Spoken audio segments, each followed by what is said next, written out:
She was forced to marry the crippled billionaire. Then she found out he was faking it. In the last episode, Sarah made the ultimate sacrifice. To save her father from prison, she agreed to a contract marriage with the reclusive, paralyzed billionaire, Damian Blackwood. But on her very first night in his mansion, she discovered a terrifying truth.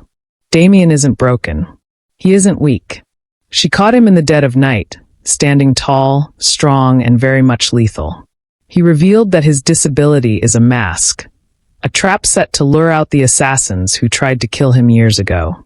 Now, Sarah is the only person alive who knows his secret. But the fear is turning into something else. After Sarah defended him against a ruthless business rival, Damian saw a fire in her he didn't expect. We left them in his study, locked in. Damian challenged her to test his disguise, forcing her to touch his legs, to feel the muscle beneath the suit. The air was thick with danger and undeniable attraction. And just as their worlds were about to collide, the phone rang. Who is on the other end of that line? Is it the enemy? And can Sarah really help a predator play the victim without losing her heart or her life? You do not want to miss what happens next. Tap that subscribe button now. Turn on the notification bell so you're the first to see the moment the lies and the clothes start to come off. Let's dive into episode 2. The phone rang for the 4th time, a shrill cry in the silent, wood-paneled study. Damian didn't look at it. He was still looking at Sarah, his hand cupping her face, his thumb resting dangerously close to her lower lip. The heat between them was palpable, a living thing that seemed to suck the oxygen out of the room. Finally, with a groan of annoyance, Damian dropped his hand and snatched the receiver.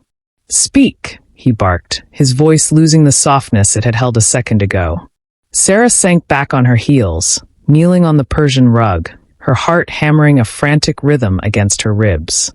She pulled her hands away from his legs, suddenly feeling exposed. What was she doing? She was touching him, caressing him almost under the guise of medicine. She watched Damian's face as he listened to the voice on the other end. His jaw tightened. The veins in his neck stood out against his dark skin.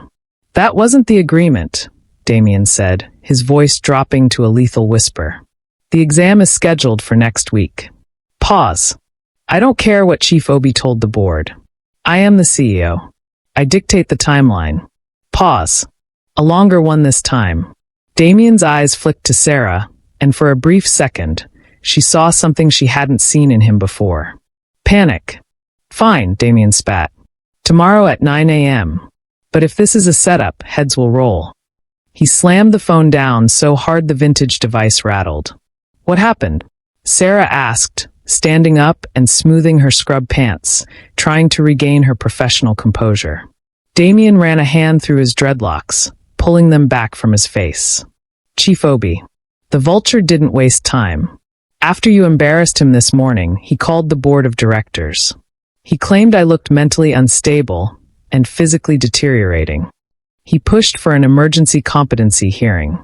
And they moved the medical exam up," Damian said, staring at his legs with hatred. "To tomorrow morning. 9 a.m. Tomorrow?" Sarah gasped. "But you said the nurse is a spy.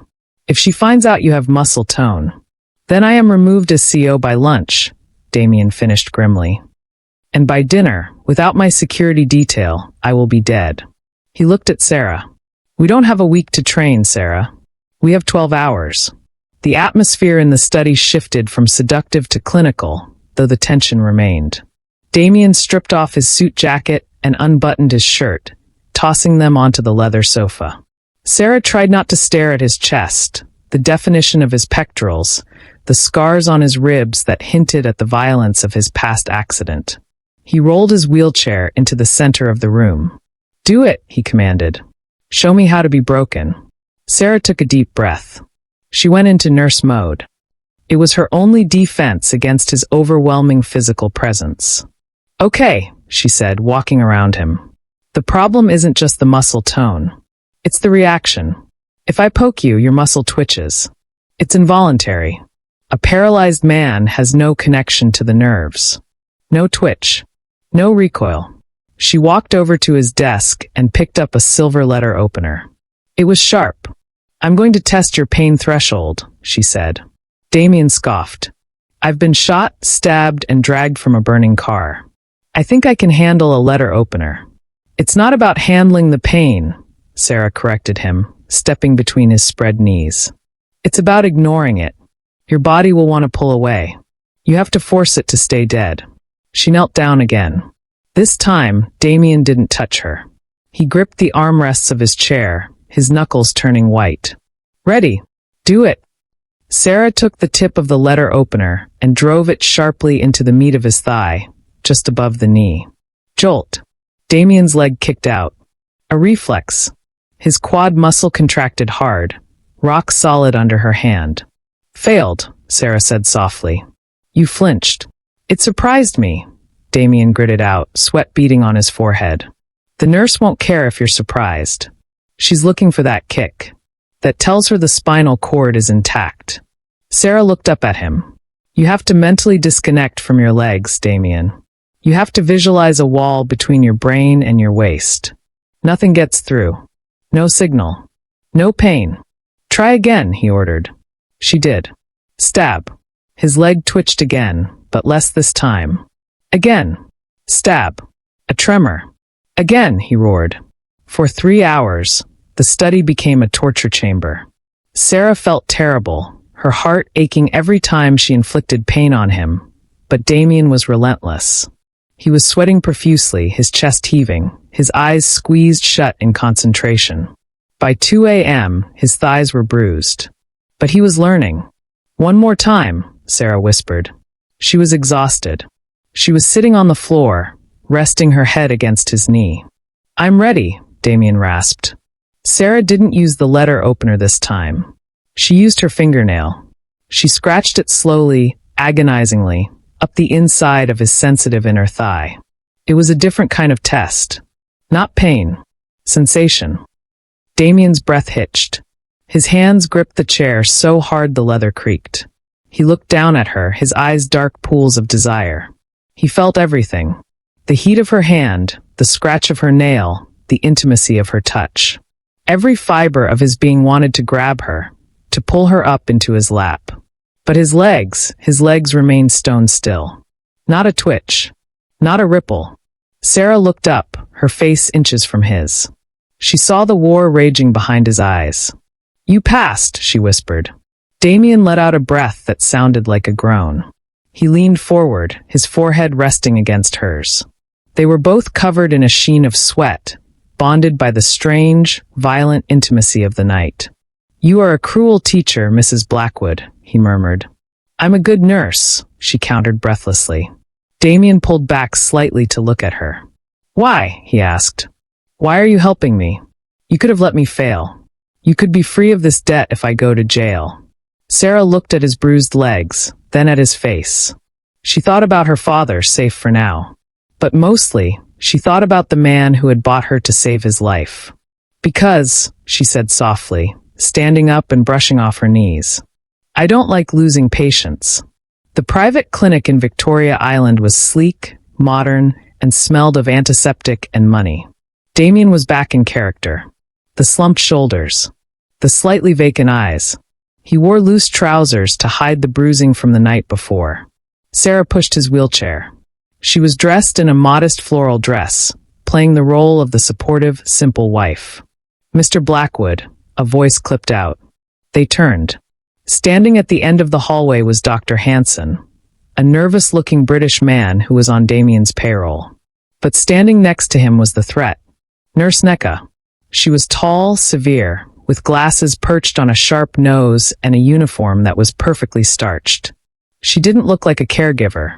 She looked like an auditor. "Right on time," Nurse Necka said, her eyes sweeping over Damian with cold calculation. "Bring him into exam room 4. The wife waits here." "I would prefer my wife to be present," Damian mumbled, his voice weak. "Protocol," Necka snapped. "No family members during the neurological assessment. We don't want you performing for an audience." Sarah's grip on the wheelchair handles tightened. She looked at Damian. He gave a microscopic nod. "Go." "I'll be right here, darling," Sarah said, squeezing his shoulder. She leaned down and kissed his cheek, a move that surprised both of them. Be strong. She watched as the nurse wheeled him away. The double doors swung shut, swallowing him whole. Sarah sat in the waiting room. The clock on the wall ticked. Tick, tick, tick. 10 minutes passed. 20. She paced. She checked her phone. Nothing. Suddenly, the doors opened. But it wasn't Damian. It was Dr. Hansen. He looked pale. He hurried over to the reception desk, grabbing a file, avoiding Sarah's eyes. Sarah intercepted him. Doctor? What's happening? Is he okay? Mrs. Blackwood, the doctor stammered, sweating. Well, Nurse Neka is very thorough. She wasn't satisfied with the standard reflex tests. What does that mean? Sarah demanded, her voice rising. She brought out the EMG machine, he whispered. Electromyography. Needles directly into the muscle to measure electrical activity. It's painful. And accurate. Sarah felt the blood drain from her face. An EMG would pick up the slightest electrical signal from the brain to the muscle. Even if Damian didn't move, the machine would register that his nerves were live. He couldn't fake this. It was scientifically impossible. Stop it, Sarah cried. You have to stop it. I can't, the doctor hissed. She reports directly to the board. If I intervene, they'll know I'm compromised. Sarah turned and ran toward the double doors. You can't go in there, the receptionist shouted. Sarah ignored her. She burst through the doors and sprinted down the hallway. Room 4. Room 4. She heard a sound that made her stomach turn. The high-pitched whine of a machine. And silence from Damian. She threw the door open. The scene froze. Damian was lying on the exam table, his pants rolled up. Long, thin needles were inserted into his quadriceps and calves, connected by wires to a monitor. Nurse Neka was staring at the screen. Damian was staring at the ceiling, his face a mask of agony, sweat soaking his shirt. But he wasn't moving. Sarah looked at the monitor. Flatline. The green line was flat. No electrical activity. Nurse Neka tapped the screen, frowning. She cranked a dial. The machine whined louder. A fresh wave of electricity surged through the needles into Damian's legs. Damian didn't flinch. The line stayed flat. Impossible, Neka muttered. The atrophy isn't consistent with the readings, but the nerves are dead. She ripped the needles out, roughly. Damian didn't make a sound. Well, Sarah demanded, stepping into the room, her chest heaving. Are you done torturing my husband? Neka turned slowly. She looked at Sarah, then back at Damian. Her eyes narrowed behind her glasses. She looked disappointed. The test is negative, Neka said coldly. Complete paraplegia. No nerve response. She scribbled something on her clipboard. He is cleared. Sarah felt a wave of relief so strong she almost collapsed. How? How did he do it? Neka ripped the page off and handed it to Sarah. You can take him home. But be warned, Mrs. Blackwood. The nurse leaned in close, her voice dropping to a snake-like hiss. I've seen medical miracles before. But I've never seen a man whose legs look like a sprinter's but act like a corpse's. You might have fooled the machine, but you haven't fooled me. She brushed past Sarah and left the room. Sarah rushed to the table. Damian let out a long, shuddering breath. He sat up, ripping the sticky pads off his legs. His hands were shaking uncontrollably now. Get me out of here, he rasped. Now. They didn't speak in the car. The driver, a trusted old man named Musa, navigated the chaotic Lagos traffic while Damian stared out the tinted window, drinking water from a bottle with trembling hands. When they finally reached the safety of the Blackwood estate, Damian dismissed the servants. He rolled himself into the library and went straight to the liquor cabinet. He poured a glass of whiskey and downed it in one gulp. Then another. How? Sarah asked, standing in the doorway. The machine, it measures nerve signals. How did you beat it? Damian turned the chair to face her. The adrenaline was fading, leaving him looking exhausted and vulnerable. I didn't, he said. He reached into his pocket and pulled out a small, black device. It looked like a car remote. I built this, he said. It's a localized jammer. It disrupts low-frequency electrical signals within a 3-foot radius. I had it in my pocket the whole time. The machine didn't read a flatline because my nerves were dead. It read a flatline because it couldn't read anything at all. Sarah stared at the device, then at him. You hacked the medical equipment? I'm an engineer, Sarah, Damian said with a tired smirk. I didn't build a billion-dollar tech empire by being stupid. Sarah started to laugh. It was a hysterical, relieved laugh. She walked over and sank into the armchair opposite him. You are crazy, she said. You are actually crazy. And you, Damian said, his voice softening. You barged into that room like a lioness. You were ready to fight her. She was hurting you, Sarah shrugged, looking down at her hands. Damian rolled closer. He reached out and took her hand. This time, Sarah didn't pull away. She let him intertwine their fingers. We did it, he whispered. We bought ourselves time. So what now? Sarah asked. We wait for the next attack. No, Damian said. His eyes hardened, the predator returning. Now we go on the offensive. Chief Obi made his move. Now I make mine. He squeezed her hand. But there is something else. What? Nurse Neka, Damian said darkly. She knew too much. She was looking for muscle tone. Someone tipped her off. Who? Someone inside this house, Damian said. Someone told her I might be faking. We have a traitor, Sarah. And until we find them. He pulled her hand up and pressed a kiss to her knuckles.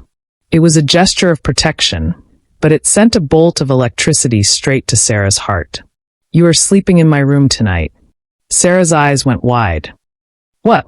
On the couch, Damian clarified, a ghost of a smile touching his lips. But behind my locked doors. I'm not letting you out of my sight. Sarah looked at him, this dangerous, brilliant, complicated man. She knew she should say no. She knew she should run. Okay, she whispered. Screech. Outside, tires squealed on the gravel driveway. Then a loud crash. Glass breaking. Damian's head snapped up. Stay here, he ordered, his voice changing instantly to the commander's tone. He reached under the cushion of his wheelchair and pulled out a sleek black handgun. Damian! Sarah cried. The library doors burst open. But it wasn't gunman. It was Musa, the driver.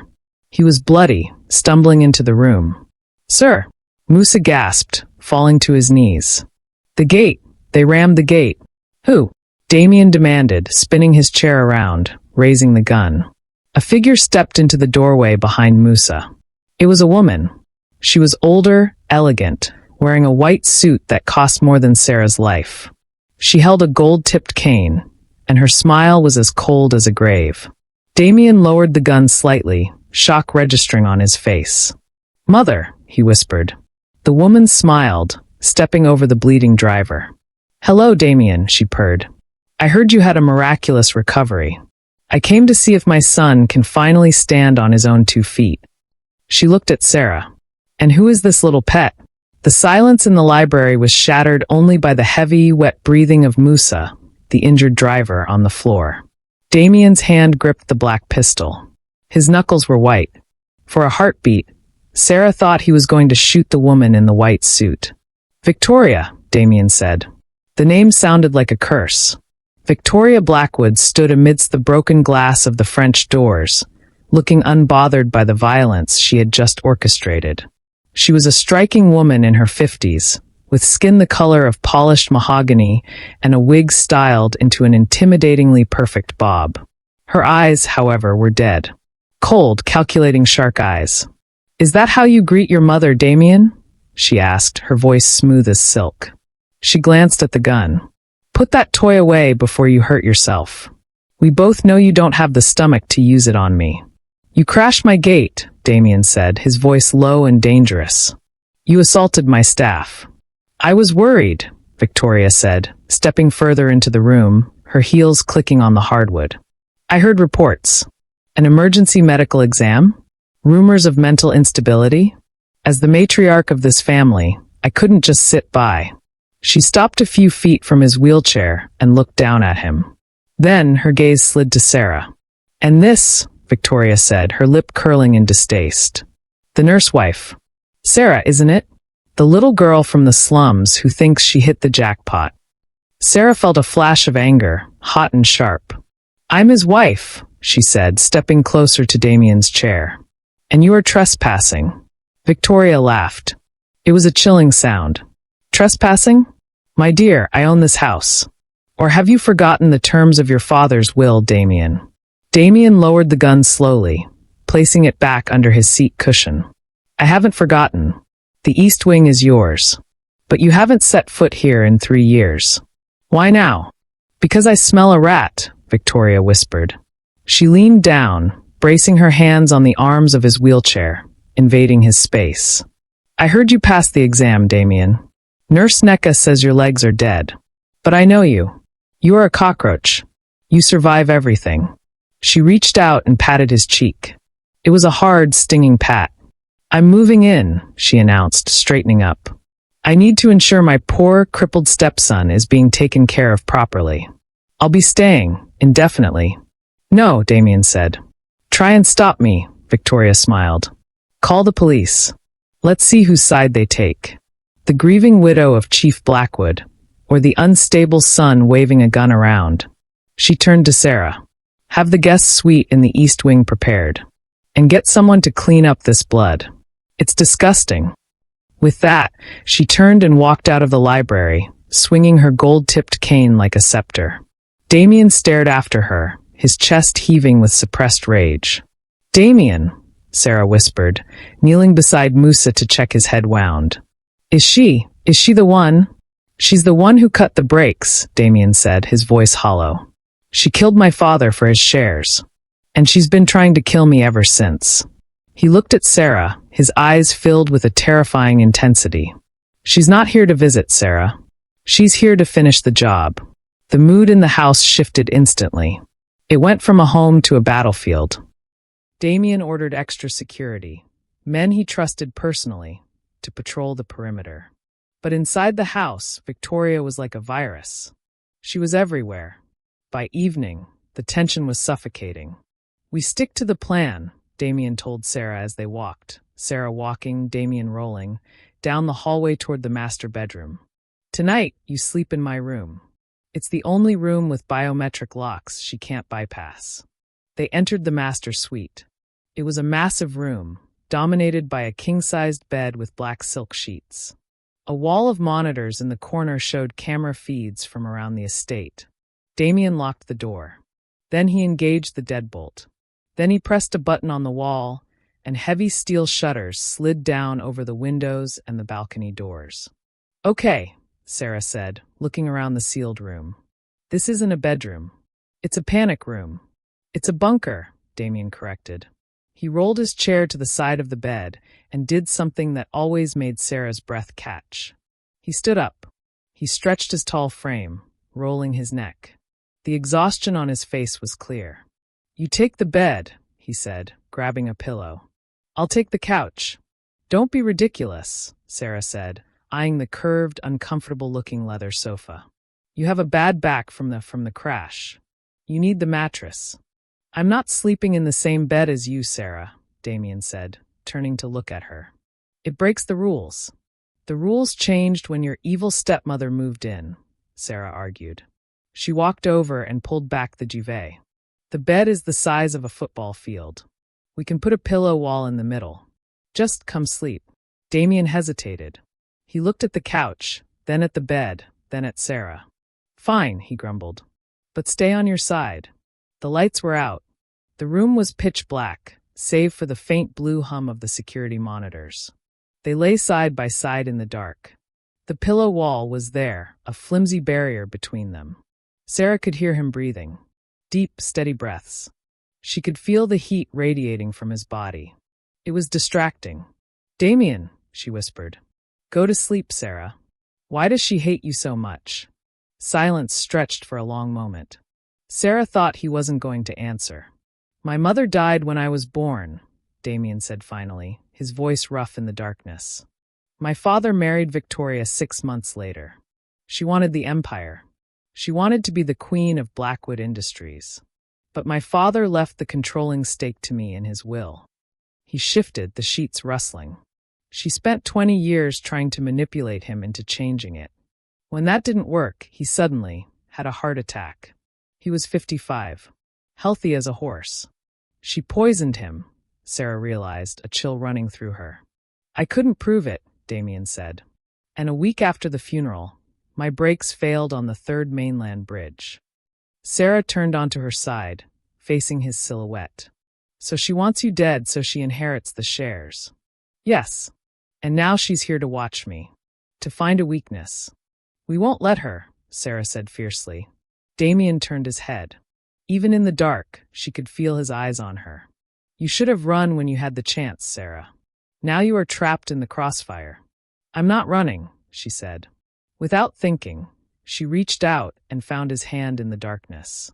She squeezed it. Damian didn't pull away.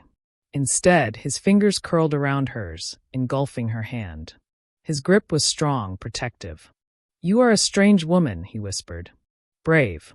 Or foolish. Maybe both, she smiled. He pulled her hand slightly. It was a gentle tug, but it brought her closer to the pillow wall. Good night, Sarah. Good night, Damian. They fell asleep like that, holding hands through the barrier. The next morning, the war began in earnest. Sarah and Damian went down to breakfast together. Damian was back in the chair, back in the role. Victoria was already seated at the head of the table, Damian's spot. She was eating papaya with a silver fork. Good morning, lovebirds, she smirked. I hope the bed wasn't too crowded. I noticed Sarah didn't use the guest room. We are married, Victoria, Damian said dryly, wheeling himself to a side spot. Married people tend to sleep together. Of course, Victoria said. Though I wonder how that works, mechanically. Considering your limitations. Sarah choked on her orange juice. Damian ignored the jab, buttering his toast with a steady hand. I have made some changes to the house, Victoria announced. For your safety, Damian. Damian stopped buttering. What changes? I fired your physical therapist, she said lightly. And I hired a new staff. They will be here at noon. And I've ordered a renovation of the West Wing. Damian's head snapped up. The West Wing. Where his gym was. Where his secret exit was. The West Wing is my private office, he said coldly. It's a fire hazard, Victoria waved her hand. Too many locked doors. I've hired contractors to remove the walls and create an open-plan concept. They start today. No, Damian said. I forbid it. It's already done, darling, Victoria smiled. The workmen are drilling as we speak. As if on cue, the sound of a jackhammer echoed from the far side of the house. Damian's face went pale. If they tore down the walls, they would find the gym equipment. They would find the pull-up bars, the heavy weights. The evidence that he was faking. He looked at Sarah. Panic flared in his eyes. I need to stop them, he whispered to her. You can't, Sarah whispered back. If you go there and stop them physically, you blow your cover. If you let them in, they find the gym. It was a checkmate. Oh, and one more thing, Victoria said, wiping her mouth with a napkin. I've organized a little welcome party for tonight. Just a few close friends. The board of directors. The press. A party? Damian asked, horrified. To celebrate your recovery, and to introduce your lovely new wife to society. Victoria's eyes glittered. I want everyone to see how happy you are. And Damian, I've hired a special dance troupe. I thought it would be nice for you to open the floor with a dance with your wife. He can't dance, Sarah snapped. He's in a wheelchair. Oh, surely he can spin around a bit, Victoria laughed cruelly. Unless he's hiding something? She stood up. 7 p.m. Don't be late. And wear something nice, Sarah. You look like a maid. She swept out of the room. Damian slammed his fist onto the table, making the silverware jump. She's cornering me, he hissed. The construction crew will find the gym in an hour. And tonight she's going to try to humiliate me, or expose me, in front of the cameras. The gym, Sarah said, thinking fast. We have to hide the equipment. It's 2 tons of iron, Sarah. I can't move it in a wheelchair. No, Sarah said, her eyes lighting up. You can't. But we can. She grabbed his hand. We have 1 hour before the contractors break through the inner wall. We lock the doors. You stand up, and we move everything into the hidden panic room. Sarah, the panic room is small. And the weights. You are the strongest man I know, she said, looking him in the eye. And I'm stronger than I look.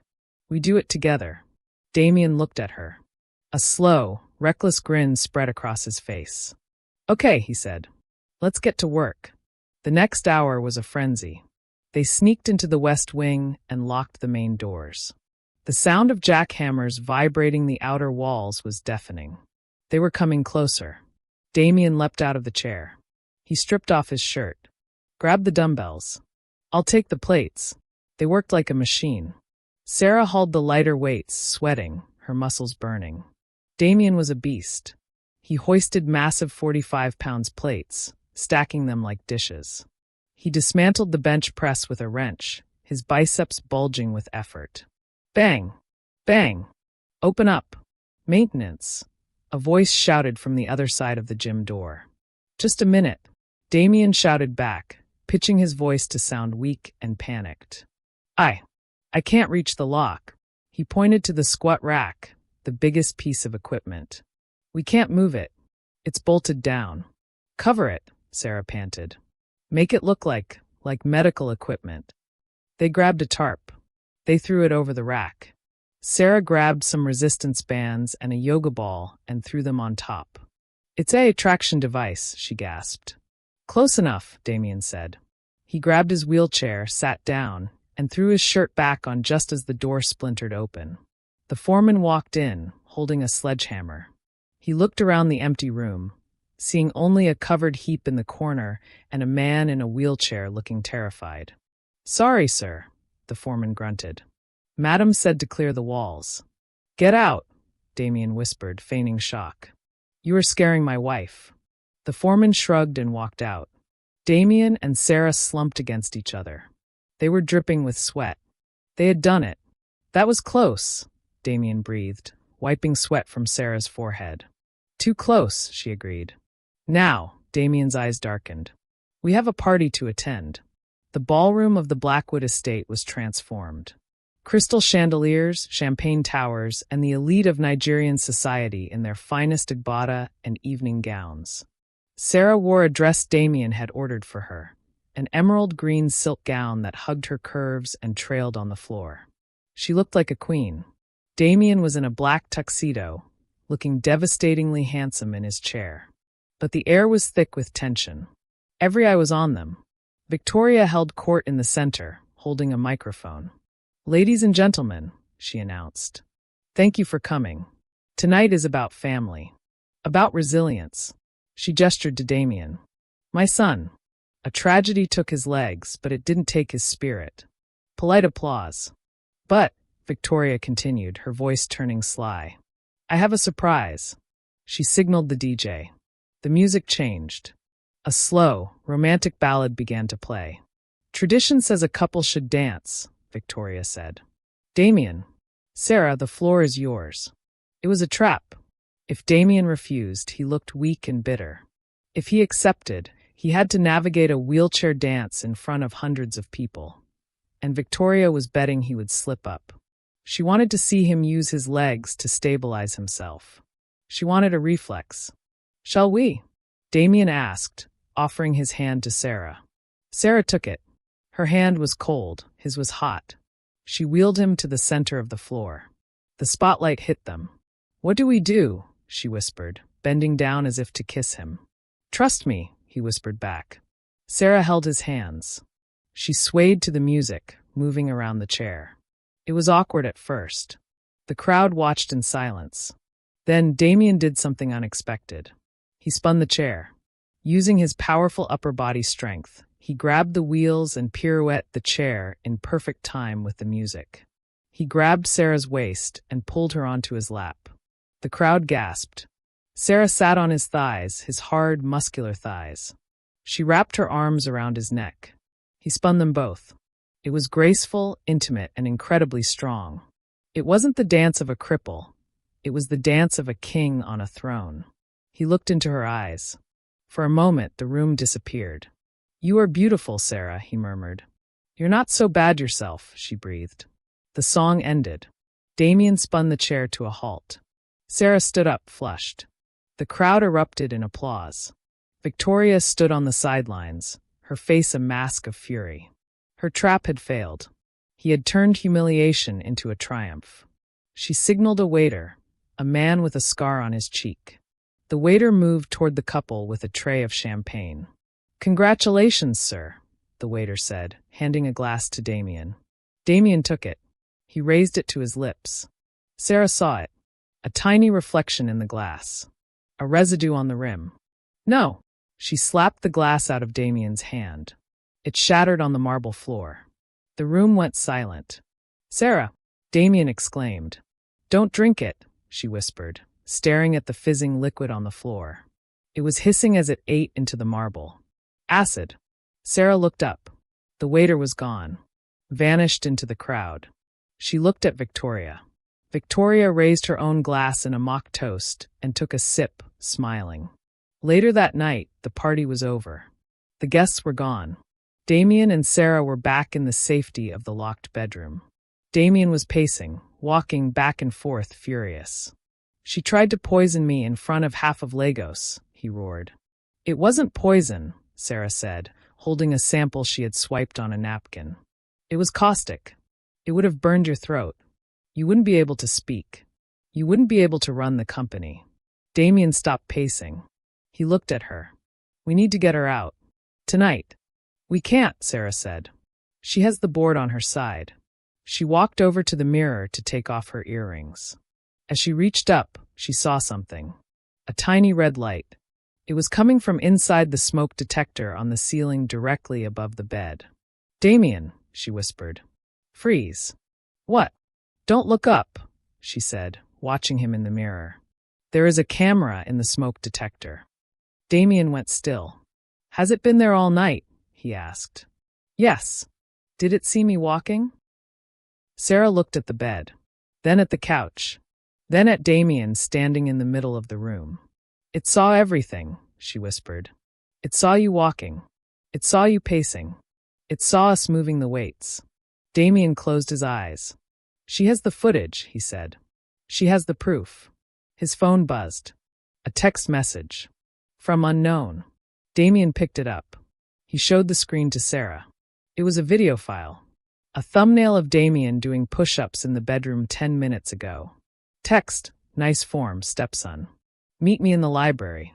Come alone. Or the video goes to the news. Damian looked at Sarah. He reached under the mattress and pulled out his gun. Stay here, he said. No, Sarah said, grabbing his arm. If you go down there with a gun, she wins. She wants you to be a violent monster. She knows, Sarah. It's over. Not yet, Sarah said. Her eyes were hard, determined. She has a video. But we have something she doesn't know about. What? We have a nurse, Sarah said. And I know exactly what kind of medicine Victoria Blackwood needs. The secret is out. Victoria has the tape. Damian is ready to kill. Sarah has a plan. Can they delete the footage before it uploads? And what medicine does Sarah have in mind? The next episode is dropping soon. Vote in the comments, should Damian spare his stepmother? Or should he take her out? Smash that like button to unlock part 3 immediately.